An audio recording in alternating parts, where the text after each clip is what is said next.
Yeah, and I don't know, just got really into the program, but you know, it wasn't 20 days after I got home, I had already relapsed. Relapsed on meth. That's when I realized how easy meth is to find around here. And they ended up charging me with. And so overnight, I mean, in a matter of a few minutes, my life, it just like all came to a head.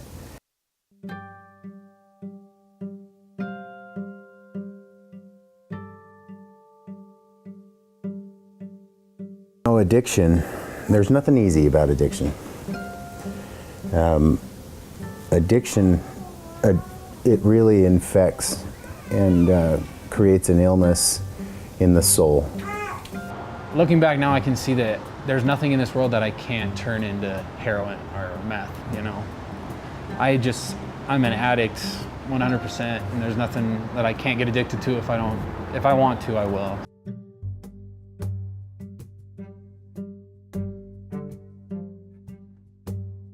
I feel like I had the ideal childhood. It was great. I don't remember any problems. Grew up with a big family, come from a family of 9 kids. I moved to Salt Lake when I was almost 20, and I lived there for about 6 years.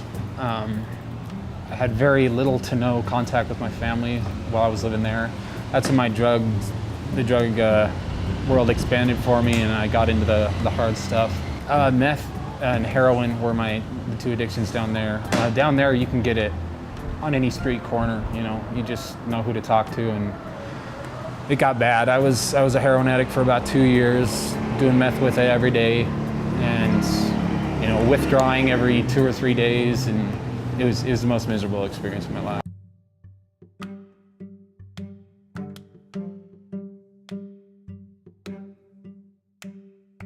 It was Adderall.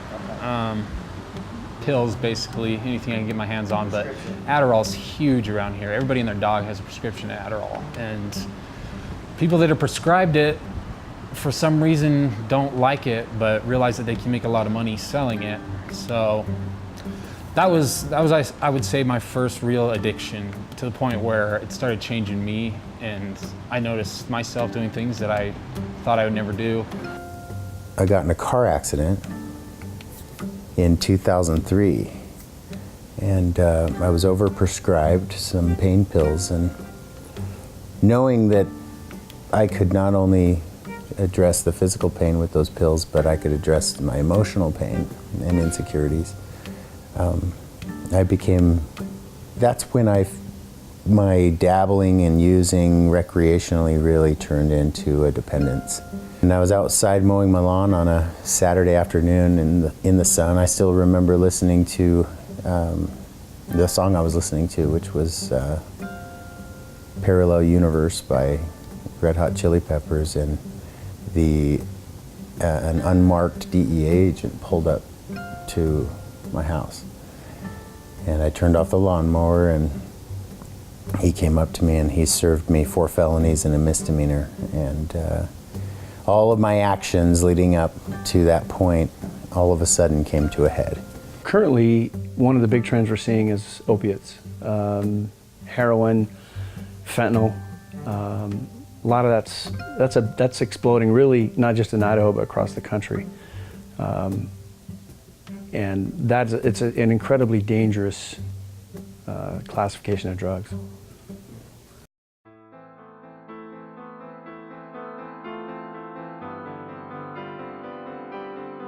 It's just heroin or fentanyl. These 2 drugs fentanyl is a very scary drug.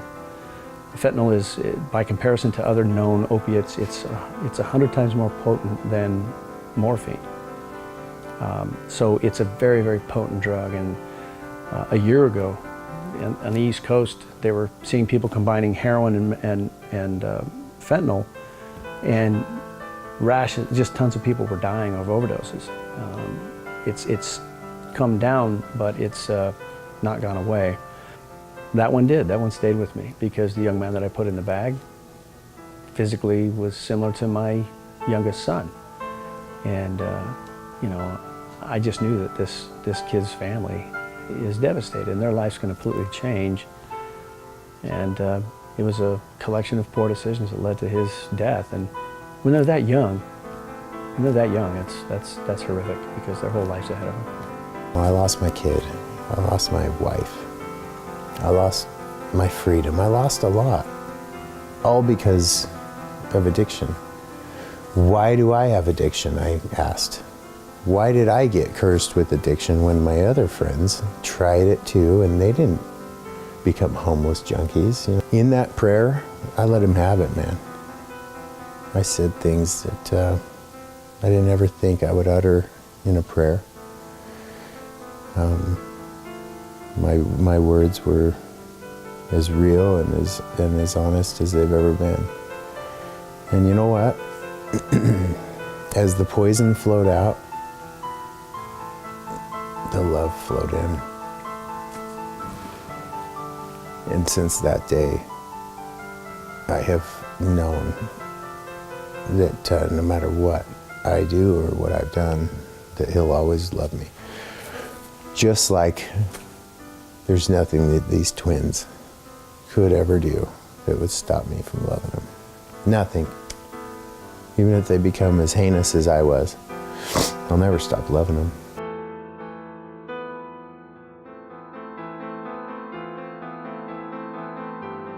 Even after rehab the first time,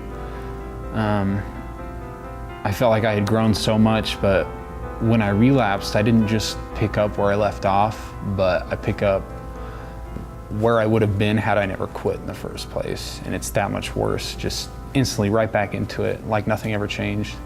And one time, that's all it took was, taking one hit of weed, and by the end of the night, I was high as could be, on meth, on heroin, you name it. Last limb with him, and he was like, so you got two options here. You can go sit out your time, which is 1.5 years in county jail, or you can try treatment, and you're gonna have to sit in jail until a bed is open at the treatment center. So now that I'm taking it seriously, I find out that James and my counselor, Shireen, like, they're actually there specifically to help me. That's their job, is to help me, and they want to see me succeed. They don't like sending me to jail, but that was all on me. And now that I'm taking it seriously, I found, like, I'm so thankful that I have this after rehab, like this structure in my life, where I have classes twice a week.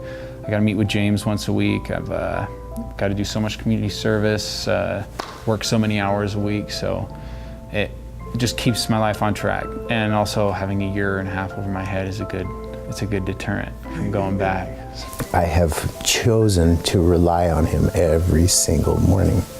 When I get up in the morning, the first words that come out of my mouth are thank you and please help me. Walk me through the day because I need you. Doing it alone, I'm in a gutter and I'm putting needles in my arm and I'm locked up in jail cells. When I do it alone, that's where I go. When I do it with him, I have a really cool life.